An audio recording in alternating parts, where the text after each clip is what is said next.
Hello guys, तो आज के वीडियो में हम देखने वाले हैं डी ब्लॉक के एलिमेंट का इलेक्ट्रॉनिक विन्यास है, जिसे हम कहते हैं इलेक्ट्रॉनिक कॉन्फ़िगरेशन।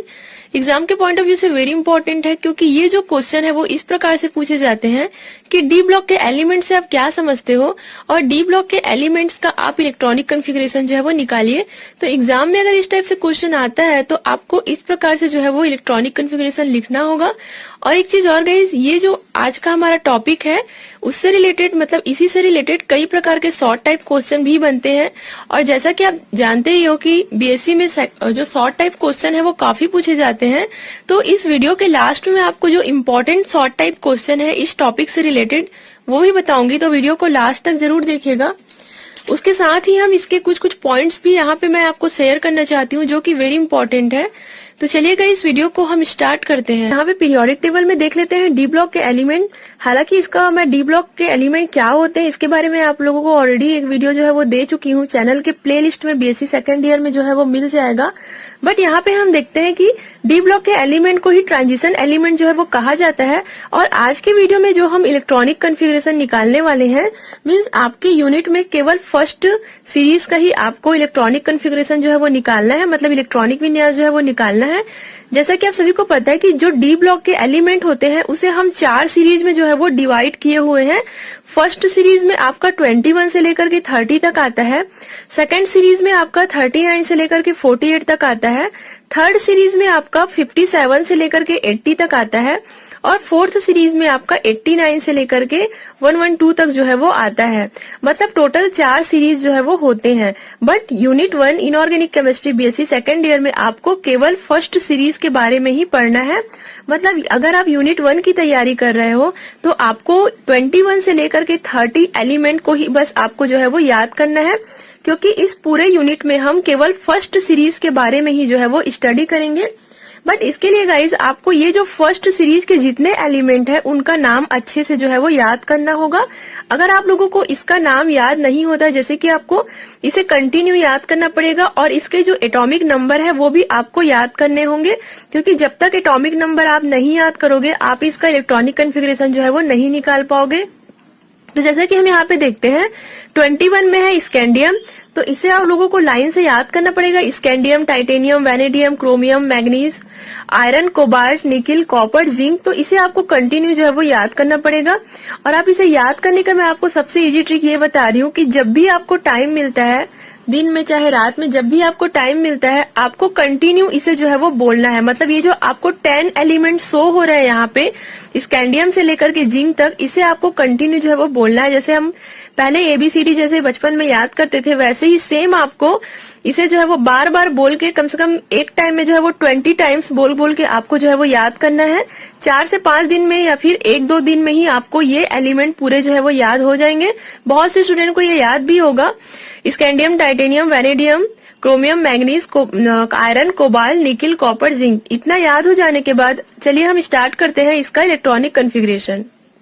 प्रथम संक्रमण श्रेणी के तत्व यह है जिसे हम कहते हैं elements of first transition series. इसे 3D सीरीज भी कहा जाता है।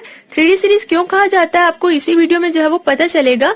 तो सबसे पहले हम इसका इलेक्ट्रॉनिक कॉन्फ़िगरेशन जो है वो देख लेते हैं। यहाँ आपको स्कैंडियम 21 से लेकर के जिंक 30 तक के सारे एलिमेंट के जो है वो हम इलेक्ट्रॉनिक कॉन्फ़िगरेशन एक एक करके जो है वो निकालेंगे।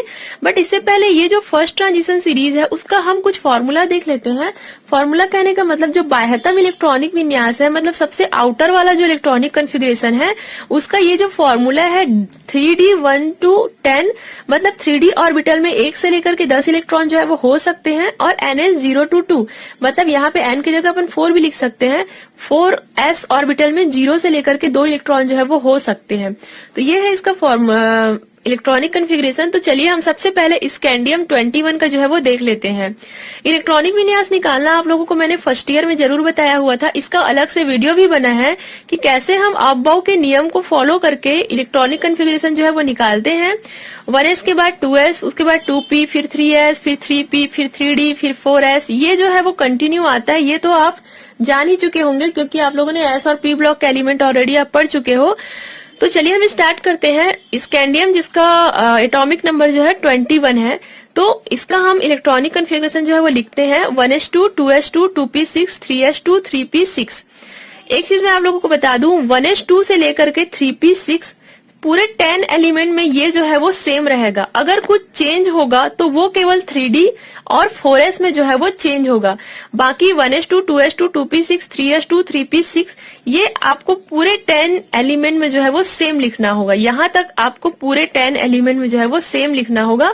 केवल आप लोगों को 3D और 4s में जो है वो थोड़ा बहुत चेंजेस करना होगा। इतना आप लोगों को समझ आ गया। 1s2, 2s2, 2p6, 3s2, 3p6। अब बारी आती है 3D और 4s ऑर्बिटल की। तो 3D ऑर्बिटल में 1 इलेक्ट्रॉन आएंगे और 4s ऑर्बिटल में जो है वो 2 इलेक्ट्रॉन आएंगे। अब अगर आप इसे काउंट करते हो तो ये जो आप ऊपर में जितने नंबर्स है उसे काउंट करोगे तो टोटल जो है वो 21 जो है वो हो जाएगा। तो ये हुआ आपका स्कैंडियम का। यहाँ पे मैंने आप लोगों को बताया था कि ये जो 3D ऑर्बिटल है उसमें 1 से लेकर के 10 इलेक्ट्रॉन जो है वो हो सकते हैं। तो यहाँ पे आप देख रहे हो 3D ऑर्बिटल में हमारे पास 1 इलेक्ट्रॉन है और यहाँ पे कहा गया है कि 4s ऑर्बिटल में 0 से लेकर के 2 इलेक्ट्रॉन हो सकते हैं। तो 4s ऑर्बिटल में हमारे पास यहाँ पे 2 इलेक्ट्रॉन है। तो ये जो रूल है पूरे मतलब 10 एलिमेंट में जो है वो फॉलो होगा। यहाँ तक आप लोगों को सेम लिखना है, बस 3D और 4s में जो है वो आपको चेंज करना है। ये तो हुआ आपका स्कैंडियम का। उसके बाद हम देखते हैं टाइटेनियम का। टाइटेनियम का एटॉमिक नंबर कितना है? 22। मतलब एक परमाणु क्रमांक जो है मतलब एक एटॉमिक नंबर जो है वो बढ़ गया। इसका जो है वो 21 था, अब इसका जो है वो 22 है। मतलब एक इसमें जो है वो बढ़ गया। तो जो एक हमारा इलेक्ट्रॉन जो है वो बढ़ा है उसे हम d ऑर्बिटल में जो है वो रख देंगे। तो हमारा स्कैंडियम का जो 3D में 1 इलेक्ट्रॉन थे, अब हमारे टाइटेनियम में 3D में जो है वो 2 इलेक्ट्रॉन हो जाएंगे। मतलब एक एक करके d ऑर्बिटल में इलेक्ट्रॉनों की संख्या जो है वो बढ़ते चली जाती है और 4s ऑर्बिटल में 2 इलेक्ट्रॉन ही होते हैं। इतना आप लोगों को समझ आया? तो अगर आप स्कैंडियम का इलेक्ट्रॉनिक कॉन्फ़िगरेशन याद कर लिए 1s2, 2s2 इस टाइप से, तो आप टाइटेनियम का आसानी से लिख सकते हो क्योंकि 1s से लेके 3p6 तक तो सेम आएगा। बस 3D में आपको यहाँ पे जैसे 1 इलेक्ट्रॉन शो कर रहा है उसे 2 कर देना। अब अगर आप इसे काउंट करते हो तो ये टोटल 22 जो है वो हो जाता है। ये अबव के रूल के अकॉर्डिंग ही हम इलेक्ट्रॉनिक कॉन्फ़िगरेशन जो है वो निकाल रहे हैं। टाइटेनियम का तो हो गया। अब हम आते हैं वेनेडियम। वेनेडियम का एटॉमिक नंबर है 23। तो मतलब पहले 22 था टाइटेनियम का, अब ये वेनेडियम का जो है वो 23 है। मतलब एक काउंट आपका बढ़ गया। तो एक काउंट जो आपका बढ़ा हुआ है उसको 3D में जो है वो आपको लिख देना है। पहले आपने 3D में 1 लिखा, फिर 2 लिखा, फिर 3 लिखा। जैसा कि आप यहाँ पे देख ही रहे हो ना कि 3D में 1 से लेकर 10 इलेक्ट्रॉन जो है वो हो सकते हैं। तो यहाँ पे पहले 1, 2 देन 3 इसी प्रकार से जो है ये बढ़ता चला जाएगा। तो वेनेडियम को आपको एज इट इज उतारना है। बस 3D में जैसे कि पहले 2 लिखे थे, अब वेनेडियम के लिए आपको 3 लिखना है। बाकी ये जो सारा चीज है वो सेम रहेगा। आप इसे काउंट करोगे जितने नंबर है तो 23 जो है वो आपका आ जाएगा। अब इसके बाद हम आते हैं क्रोमियम की तरफ। तो ये जो गाइस आपका क्रोमियम है जिसका एटॉमिक नंबर जो है वो 24 है, वो इस एलिमेंट में जो है वो अपवाद एलिमेंट के नाम से जो है वो जाना जाता है।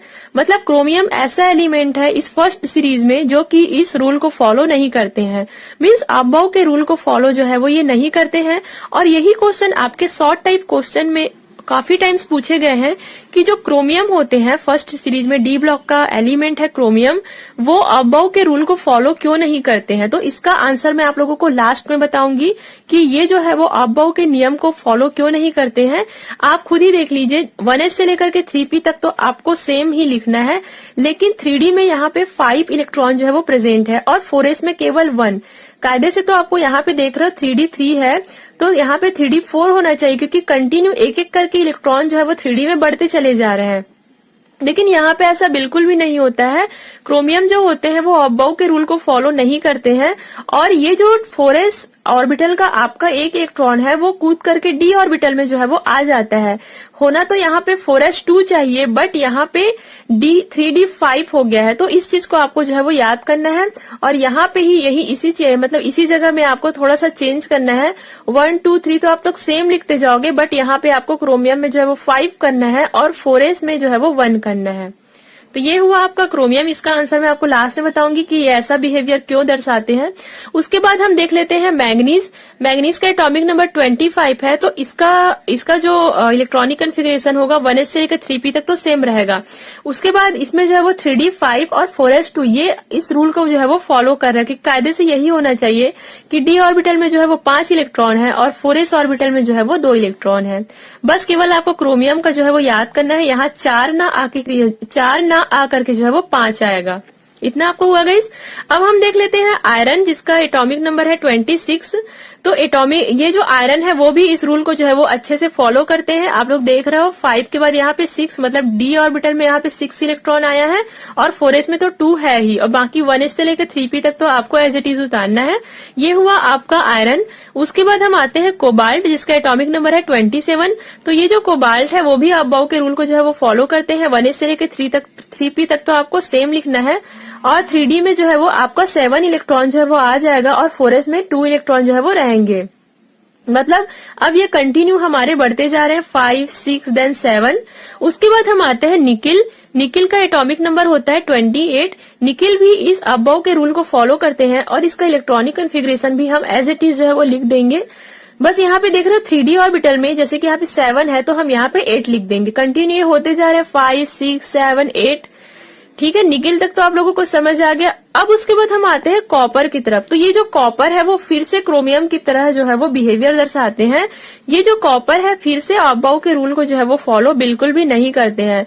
आप देख रहे हो हम लोगों ने पूरे इन 10 एलिमेंट में 2 एलिमेंट हम लोगों ने निकाला। सबसे पहला है क्रोमियम और दूसरा है कॉपर। दोनों का नाम सी से जो है वो स्टार्ट होता है, तो आप लोगों को ज्यादा टाइम तक याद रहेगा। क्रोमियम और कॉपर 2 ऐसे अपवाद तत्व है, अपवाद एलिमेंट है जो कि अबाउ के रूल को फॉलो नहीं करते हैं। देखिए यहाँ पे 3d 8 है, तो कायदे से जब एक एक करके जब डी ऑर्बिटल में इलेक्ट्रॉनों की संख्या बढ़ती जा रही है, तो यहाँ पे डी में जो है वो 9 इलेक्ट्रॉन होने चाहिए थे, 4s में जो है वो 2 इलेक्ट्रॉन होने चाहिए थे, लेकिन ऐसा बिल्कुल भी नहीं होता है। कॉपर भी अबाउ के रूल को फॉलो ना करते हुए यहाँ पे डी ऑर्बिटल में 10 इलेक्ट्रॉन जो है वो शो करते हैं।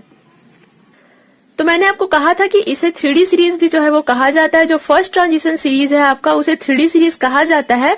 तो इसे 3D सीरीज क्यों कहा जाता है वो तो आप लोगों को समझ आ ही गया होगा कि आप लोग देख रहे हो कि 3D ऑर्बिटल में ही सारा चेंजेस, सारा प्रोसीजर जो है वो हो रहा है, इसलिए इसे 3D सीरीज जो है वो कहा जाता है। और डी ब्लॉक के एलिमेंट में आप लोगों ने पढ़ा ही है कि जो डी ब्लॉक के एलिमेंट वो एलिमेंट होते हैं जिसमें जो आपका जो डी ऑर्बिटल होता है उसमें आधे इलेक्ट्रॉन होते हैं। आप देख रहे हो सारे में फुल इलेक्ट्रॉन भरे हुए हैं, सारे ऑर्बिटल में पूरे इलेक्ट्रॉन भरे हुए हैं। केवल डी ऑर्बिटल में ही हाफ फिल्ड इलेक्ट्रॉन है। डी ऑर्बिटल में किसी में 3 है, किसी में 4 है, किसी में 5 है। कहने का मतलब है डी ऑर्बिटल पूरी तरीके से भरा नहीं है, इसलिए ये जो एलिमेंट्स है उसे डी ब्लॉक के एलिमेंट जो है वो कहा जाता है, या फिर ट्रांजिशन सीरीज जो है वो कहा जाता है। इतना लिखने के बाद हमें कुछ पॉइंट्स यहाँ पे लिखने होंगे, जैसे इनका समान इलेक्ट्रॉनिक विन्यास n-1 d1 to 10 ns0 to 2 होता है। कहने का मतलब है कि डी ऑर्बिटल में 1 से 10 इलेक्ट्रॉन हो सकते हैं और ns ऑर्बिटल में 0 to 2 इलेक्ट्रॉन जो है वो हो सकते हैं, जो कि आपको पता चल ही गया होगा। सेकंड पॉइंट यहाँ पे हम लिख सकते हैं क्रोमियम जिसका एटॉमिक नंबर होता है 24, कॉपर जिसका एटॉमिक नंबर होता है 29 के इलेक्ट्रॉनिक कॉन्फ़िगरेशन अबाउ के रूल के अकॉर्डिंग जो है वो नहीं होते हैं। तो ये जो क्वेश्चन है गाइस आपको शॉर्ट टाइप क्वेश्चन में जो है वो काफी टाइम पूछे गए हैं और पूछे भी जा सकते हैं कि ये जो कॉपर और क्रोमियम है वो अबाउ के रूल को फॉलो क्यों नहीं करते हैं डी ऑर्बिटल में। मतलब डी ब्लॉक के एलिमेंट्स हैं उसमें ये जो क्रोमियम और कॉपर है वो ऐसा अपना बिहेवियर जो है वो क्यों दर्शाते हैं। तो आपको इसका कारण ये लिखना है कि इनमें s ऑर्बिटल का इलेक्ट्रॉन डी ऑर्बिटल में जो है वो चला जाता है। तो यहाँ पे मैंने आप लोगों को जैसे बताया था कि आप लोगों ने देखा था क्रोमियम, तो इसमें का जो s ऑर्बिटल का एक इलेक्ट्रॉन है वो डी ऑर्बिटल में चला जाता है। तो यहाँ पे डी ऑर्बिटल में 5 इलेक्ट्रॉन जो है वो हो जाते हैं। और डी ऑर्बिटल में टोटल कितने इलेक्ट्रॉन आ सकते हैं, मीन्स मैक्सिमम कितने इलेक्ट्रॉन जो है वो आ सकते हैं। तो हमें पता है डी ऑर्बिटल में मैक्सिमम 10 इलेक्ट्रॉन जो है वो आ सकते हैं। 10 से ज्यादा इलेक्ट्रॉन आप डी ऑर्बिटल में जो है वो नहीं भर सकते हो। तो यहाँ पे हम देखते हैं 5 इलेक्ट्रॉन हो गया, मतलब जस्ट हाफ। और यहाँ पे अगर हम देखें कॉपर की बात करें तो कॉपर में देख रहे हो D10, मतलब टोटल 10 इलेक्ट्रॉन जो है वो यहाँ पे प्रेजेंट है। क्रोमियम के 3d ऑर्बिटल में 5 इलेक्ट्रॉन और कॉपर के 3d ऑर्बिटल में 10 इलेक्ट्रॉन जो है वो प्रेजेंट है। तो कहने का मतलब है कि जो डी ऑर्बिटल में आधे और पूरे भरे इलेक्ट्रॉन वाले होते हैं, मतलब आधे मतलब कितना, यहाँ पे डी में 5 और पूरे भरे मतलब कितना, डी में 10। तो इस प्रकार के जो डी ऑर्बिटल होते हैं वो अन्य 3D डी ऑर्बिटल की अपेक्षा जो है वो ज्यादा स्थायी जो है वो होते हैं। तो यही कारण है कि ये जो क्रोमियम और कॉपर है इस रूल को फॉलो नहीं कर सकते हैं।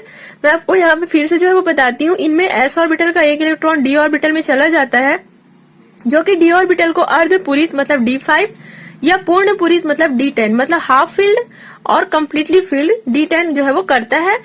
अर्धपूरित या पूर्णपूरी डी ऑर्बिटल अन्य डी ऑर्बिटल की तुलना में जो है वो अधिक स्थायी जो है वो होते हैं। इस कारण ये जो क्रोमियम और कॉपर है वो इस रूल को फॉलो नहीं करते हैं। आगे हम देखते हैं, क्रोमियम एंड कॉपर को छोड़कर सभी एलिमेंट के 4s ऑर्बिटल में 2 इलेक्ट्रॉन जो है वो होते हैं। तो जैसा कि आप यहाँ पे देख ही चुके हो कि अगर हम क्रोमियम और कॉपर को बस छोड़ दे तो सारे 4s ऑर्बिटल में 2-2 इलेक्ट्रॉन जो है वो होते हैं।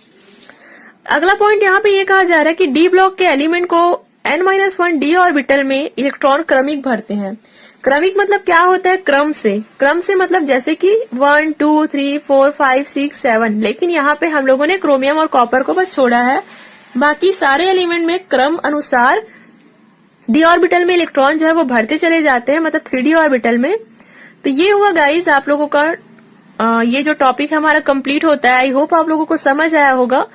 उसके बाद हम इसके आगे देखेंगे डी ऑर्बिटल के जो भी कुछ लक्षण है, जो भी कुछ कैरेक्टर्स हैं इस डी ऑर्बिटल के एलिमेंट्स के, तो उसे भी हम जो है वो अगले वीडियो में जो है वो देखेंगे। तो thank you so much guys for watching this video. Part 1 जो है वो ऑलरेडी अपलोड हो चुका है, वो आपको मेरे चैनल के प्लेलिस्ट में जो है वो मिल जाएंगे।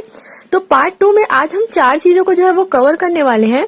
सबसे पहला है आयनन ऊर्जा, मतलब डी ब्लॉक एलिमेंट का जो आयोनाइजेशन एनर्जी है वो कैसा होगा।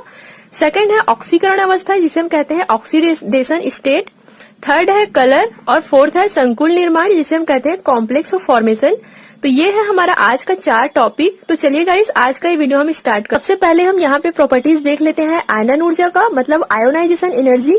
तो सबसे पहले मैं आप लोगों को बता दूं कि आखिर ये आयोनाइजेशन एनर्जी क्या होता है।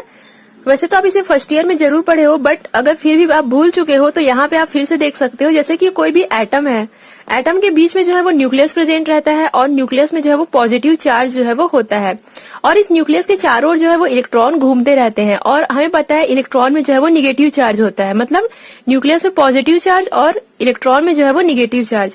पॉजिटिव चार्ज निगेटिव चार्ज होने के कारण ये जो इलेक्ट्रॉन होते हैं वो इस न्यूक्लियस की तरफ जो है वो अट्रैक्ट रहते हैं। कहने का मतलब है कि ये जो न्यूक्लियस है वो इस इलेक्ट्रॉन को अपनी तरफ खींचते रहते हैं या अपनी तरफ जो है वो बांध करके रखते हैं।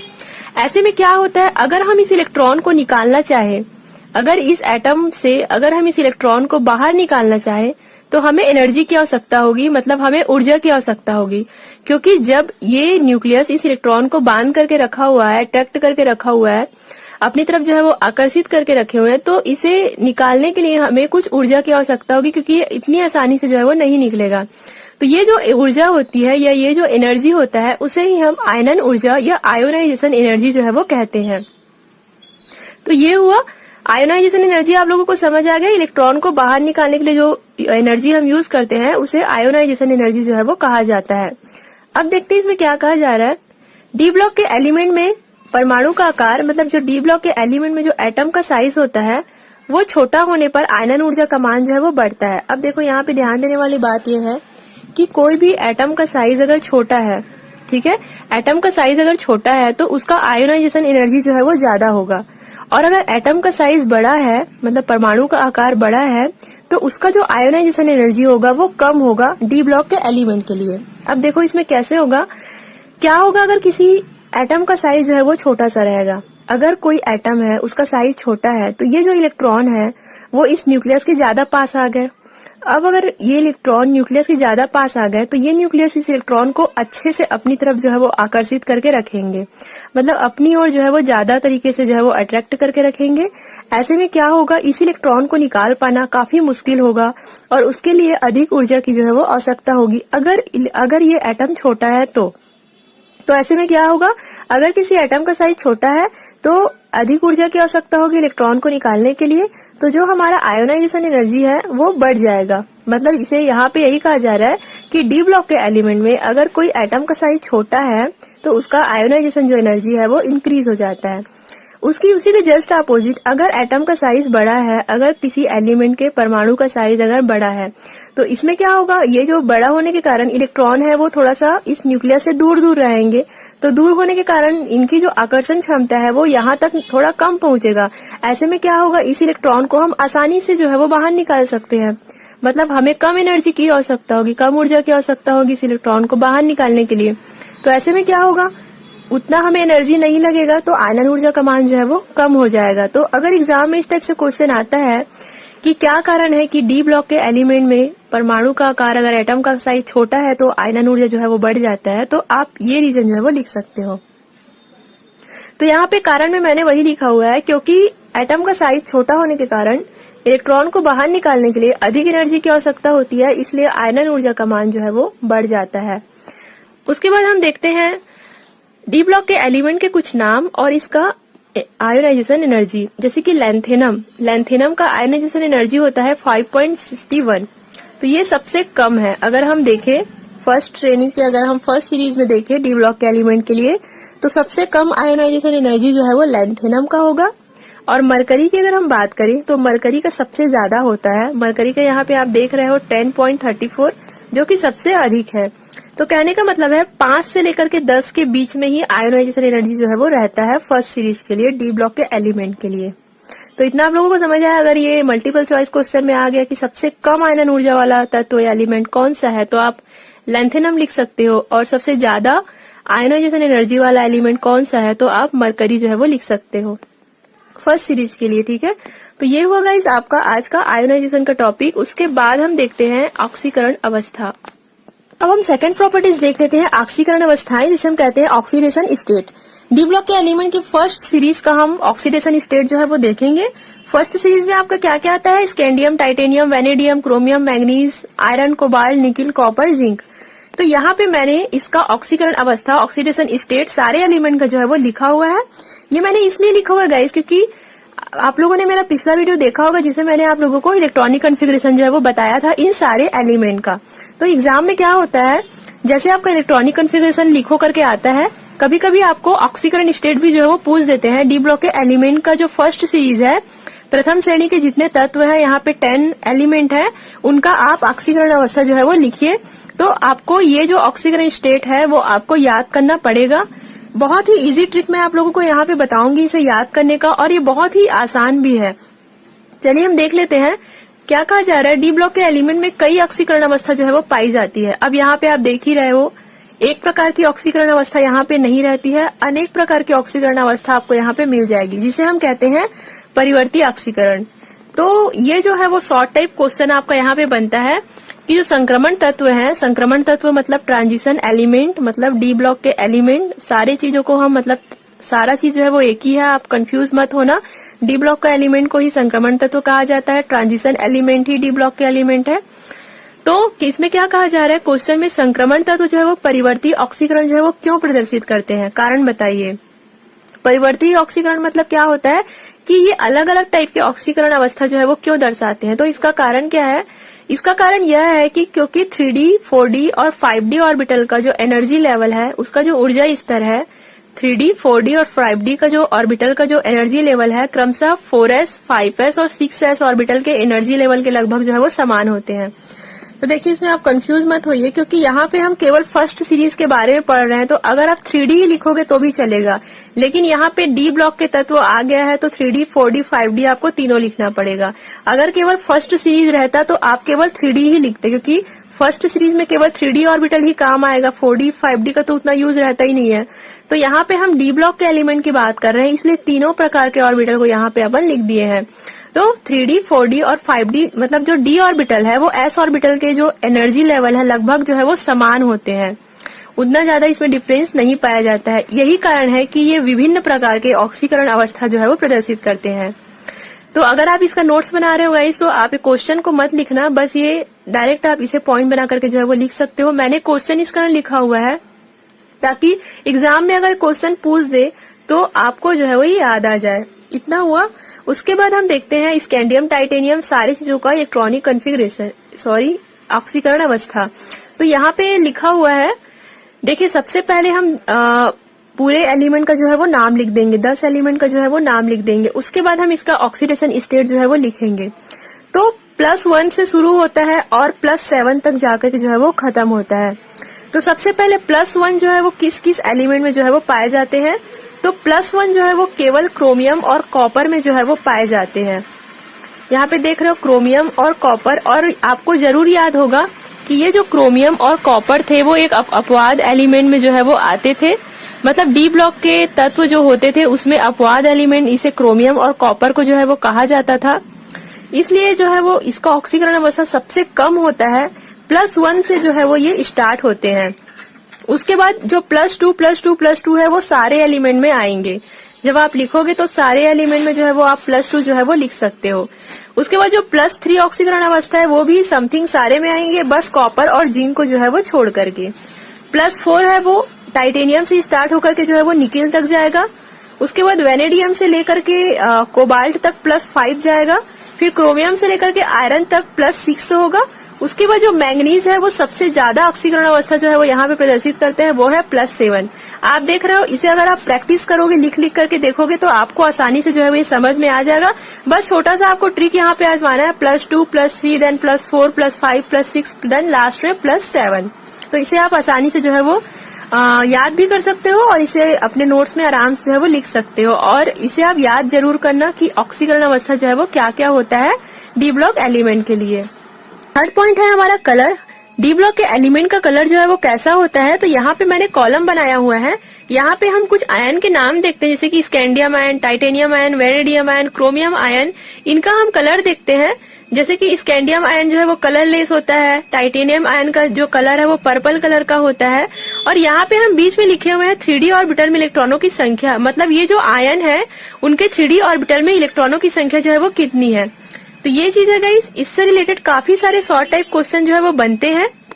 जैसे कि यहाँ पे आप क्वेश्चन नंबर 1 देख रहे हो, डी ब्लॉक के एलिमेंट रंगीन क्यों होते हैं?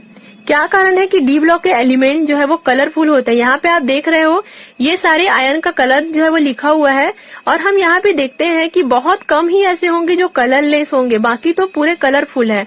तो आखिर ऐसा क्यों होता है कि इन आयनों का जो कलर है वो इतना मतलब अलग अलग कलर के जो है ये पाए जाते हैं? तो इसका मेन रीजन ये है कि डी ऑर्बिटल जो है वो हाफ फिल्ड होना। मतलब यहाँ पे लिखा है कि अधिकांश आयन रंगीन होते हैं, इनका मुख्य कारण Dn-1 डी ऑर्बिटल का हाफ फिल्ड होना या अयुग्मित होना। अब यहाँ पे आप देख रहे हो 3D ऑर्बिटल, 3D ऑर्बिटल में इलेक्ट्रॉन देख रहे हो 4। डी ऑर्बिटल में मैक्सिमम कितने इलेक्ट्रॉन आ सकते हैं? डी ऑर्बिटल में मैक्सिमम 10 इलेक्ट्रॉन आ सकते हैं, लेकिन 10 इलेक्ट्रॉन यहाँ पे ना होकर किसी में 6, किसी में 3, किसी में 2, मतलब हाफ फिल्ड है। डी ऑर्बिटल पूरा भरा हुआ नहीं है। यही कारण है, हाफ फिल्ड होने के कारण है ये जो है वो कलरफुल होते हैं। अब यहाँ पे देख रहे हो आप 10, मतलब ये फुल भरा हुआ है, डी ऑर्बिटल जो है वो पूरा भरा हुआ है। तो जिन आयन का डी ऑर्बिटल पूरा भरा होता है वो कलरलेस होते हैं, मतलब इनमें जो है वो कोई कलर जो है वो नहीं पाया जाता। और यहाँ पे आप लोग देख रहे हो स्कैंडियम आयन, टाइटेनियम आयन, इसमें 3D ऑर्बिटल में कोई इलेक्ट्रॉन नहीं है, तो एक भी इलेक्ट्रॉन नहीं है, इस कारण भी ये जो है वो कलरलेस है। तो यही कारण है कि जो डी ऑर्बिटल होते हैं उनके जो आयन होते हैं कलरफुल होते हैं, क्योंकि ये जो डी ऑर्बिटल है वो अयुग्मित होते हैं, हाफ फिल्ड होते हैं। क्वेश्चन नंबर 2, टाइटेनियम आयन बैगनी, जबकि जैसे कि टाइटेनियम 3+ जो आयन है वो बैगनी कलर का होता है, मतलब पर्पल कलर का होता है, जबकि ये वाला जो टाइटेनियम आयन होता है वो कलरलेस क्यों होता है? तो इसका कारण है क्योंकि टाइटेनियम आयन में 3D ऑर्बिटल में इलेक्ट्रॉनों की संख्या 0 है, जबकि टाइटेनियम 3+ आयन में एक इलेक्ट्रॉन 3D ऑर्बिटल में जो है वो उपस्थित है। अब यहाँ पे देखिए, मैं आपको बता रही हूँ, ये वाला टाइटेनियम देख रहे हो, टाइटेनियम 4+, इसमें जो है वो 3D ऑर्बिटल में इलेक्ट्रॉनों की संख्या जो है वो 0 है, इस कारण जो है ये कलरलेस है। लेकिन यहाँ पे जो आप टाइटेनियम आयन देख रहे हो इसमें इलेक्ट्रॉनों की संख्या 1 है, मतलब 3D ऑर्बिटल में एक इलेक्ट्रॉन है, इसलिए इसका कलर जो है वो बैगनी या हल्का पर्पल कलर जो है वो है। तो अगर एग्जाम में क्वेश्चन आता है कि ऐसा क्यों होता है, तो आप यहाँ पे लिख सकते हो 3D ऑर्बिटल में इलेक्ट्रॉनों की संख्या के कारण कलर जो है वो ऐसा चेंज होता है। तो कॉलम बनाने का मेरा यहाँ पे यही मकसद था कि अगर इससे रिलेटेड कोई भी शॉर्ट टाइप क्वेश्चन आए तो आप तुरंत बता सको कि इसमें इलेक्ट्रॉनों की संख्या इतनी है जिसके कारण इसका कलर जो है वो इतना है। क्वेश्चन नंबर 3, कॉपर आयन एवं zinc ion, copper ion and zinc ion colourless होते हैं क्यों? मतलब जो लास्ट में मैंने आप लोगों को बताया था कॉपर एंड जिंक, वो जो है वो कलरलेस क्यों होते हैं? जो तो यहाँ पे देख ही रहे हो 10 इलेक्ट्रॉन है इन ऑर्बिटल में, मतलब फुल है, डी ऑर्बिटल जो है वो पूरा भरा हुआ है, इस कारण जो है ये कलरलेस है, हाफ फिल्ड नहीं है। जहाँ पे हाफ फिल्ड होगा वही कलरफुल होगा और जो हाफ फिल्ड नहीं होगा वो कलरफुल नहीं होगा, तो ये कलरलेस है। तो क्या कारण है कि अगर कोई डी ऑर्बिटल पूरा भरा होता है तो कलरलेस हो जाता है? इसका मेन रीजन ये है, ये रंगहीन होते हैं क्योंकि इनमें डीडी ट्रांजिशन नहीं होता। अब डीडी ट्रांजिशन आप बीएससी फाइनल ईयर में जरूर पढ़ोगे। डीडी ट्रांजिशन में क्या होता है, डी ट्रांजिशन उन एलिमेंट या उन आयन में होता है, उन ऑर्बिटल में होता है जो हाफ फिल्ड होते हैं, और जो फुल भरे हुए होते हैं उनमें डी ट्रांजिशन जो है वो नहीं होता है। इसलिए ये जो कॉपर और जिंक है वो कलरलेस जो है वो होते हैं। तो ये होगा इस आपका कलर। तो जो मैंने यहाँ पे आप लोगों को जो कॉलम बताया हुआ है इसे आप नोट जरूर कर लीजिएगा, क्योंकि इससे रिलेटेड काफी टाइप के शॉर्ट टाइप क्वेश्चन जो है वो बनते हैं। तो अगर आपको पता रहेगा कि इस आयन का जो कलर है वो ऐसा है, तो आप इसे आसानी से इससे रिलेटेड शॉर्ट टाइप क्वेश्चन जो है वो लिख सकते हो। लास्ट प्रॉपर्टीज है हमारा संकुल निर्माण, या जिसे हम कहते हैं कॉम्प्लेक्स फॉर्मेशन। संक्रमण तत्व मतलब ट्रांजिशन एलिमेंट में संकुल बनाने की विशेष प्रकृति पाई जाती है। ये संकुल आयन संकुल यौगिक या उपसहसंयोजक यौगिक कोऑर्डिनेशन कंपाउंड बनाते हैं। तो यहाँ पे भी आपका क्वेश्चन बनता है कि क्या कारण है कि जो डी ब्लॉक के एलिमेंट होते हैं वो कॉम्प्लेक्स बनाते हैं। कोई तो इनमें क्वालिटी होगा कि ये अच्छे से जो है वो कॉम्प्लेक्स बना लेते हैं, मतलब अदर जो भी आपके एटम है, एलिमेंट है, उसके साथ जुड़ करके ये जो है वो एक कॉम्प्लेक्स बना लेते हैं। तो इनका मेन कारण क्या है, पहले तो एग्जांपल देख लेते हैं कैसे कॉम्प्लेक्स बनेगा। जैसे कि कोबाल्ट जो कि डी ऑर्बिटल का एलिमेंट है, कोबाल्ट अमोनिया के साथ हेक्साएमिन कोबाल्ट 3 संकुल आयन जो है वो बनाते हैं। जैसे कि आप देख रहे हो यहाँ पे हेक्साएमिन कोबाल्ट, इस प्रकार से जो है वो आपस में जुड़ करके जो है वो संकुल बनाते हैं। तो ऐसा क्यों होता है, इसके पीछे 3 कारण है। इन ऑर्बिटल में इन एलिमेंट्स के डी ऑर्बिटल में रिक्त ऑर्बिटल होते हैं। जैसा कि आपको पता ही है कि जो डी एलिमेंट्स होते हैं, डी ब्लॉक के एलिमेंट होते हैं, उनके जो डी ऑर्बिटल होते हैं n+1 n-1 जो डी ऑर्बिटल होते हैं, उनके जो डी ऑर्बिटल होते हैं वो हाफ फिल्ड होते हैं, मतलब डी ऑर्बिटल पूरे भरे हुए नहीं होते। जैसे कि मैंने कलर में बताया था कि कलरफुल क्यों होते हैं, क्योंकि डी ऑर्बिटल जो है वो हाफ फिल्ड होते हैं। तो यहाँ भी ये कॉम्प्लेक्स क्यों बना पाते हैं, क्योंकि ये हाफ फिल्ड होते हैं। सबसे पहला कारण यही है। ये एलिमेंट परिवर्ती ऑक्सीकरण अवस्थाएं दर्शाते हैं। तो परिवर्ती ऑक्सीकरण अवस्थाएं मतलब क्या होता है, अलग अलग प्रकार के ऑक्सीडेशन स्टेट ये दर्शाते हैं। जैसा कि हम लोगों ने ऑक्सीकरण अवस्थाएं पढ़ा था कि किसी का +2 +3 +1 अलग अलग टाइप की ऑक्सीकरण अवस्था प्रदर्शित करते हैं। इस कारण भी ये जो आसानी से जो है वो संकुल कॉम्प्लेक्स जो है वो बना लेते हैं। तीसरा कारण है संक्रमण धातु आयनों का आकार छोटा होता है, जिसके कारण ये अन्य आयन को अपनी तरफ जो है वो आकर्षित कर लेते हैं। साइज छोटा होने के कारण दूसरे जो आयन होते हैं उसको आसानी से अपनी तरफ जो है वो अट्रैक्ट कर लेते हैं। अट्रैक्ट करके आपस में जो है वो कॉम्प्लेक्स बना करके जुड़ जाते हैं। जैसे कि बहुत सारे कॉम्प्लेक्स यहाँ पे आप लोगों को शो हो रहे हैं। तो यही कारण है इसकी जो डी ब्लॉक के एलिमेंट होते हैं वो आसानी से भी किसी के साथ जुड़ करके अपना खुद का जो है वो कॉम्प्लेक्स बना लेते हैं। तो अगर एग्जाम में क्वेश्चन आता है कि डी ब्लॉक के एलिमेंट क्यों कॉम्प्लेक्स बनाते हैं, तो आपको ये 3 कारण जो है वो लिखना होगा। तो ये है गाइस। बट डी ब्लॉक के एलिमेंट के प्रॉपर्टीज अभी खत्म नहीं हुए हैं, 3 से 4 प्रॉपर्टीज और बचे हुए हैं जो कि आपको जरूर देखना चाहिए। पार्ट 3 में कल अपलोड होगा गाइस। तो thank you so much for watching this video, और बाकी वीडियोस के लिए चैनल के प्लेलिस्ट में जाके आप देख सकते हो बीएससी सेकेंड ईयर के। Thank you so much guys for watching this video.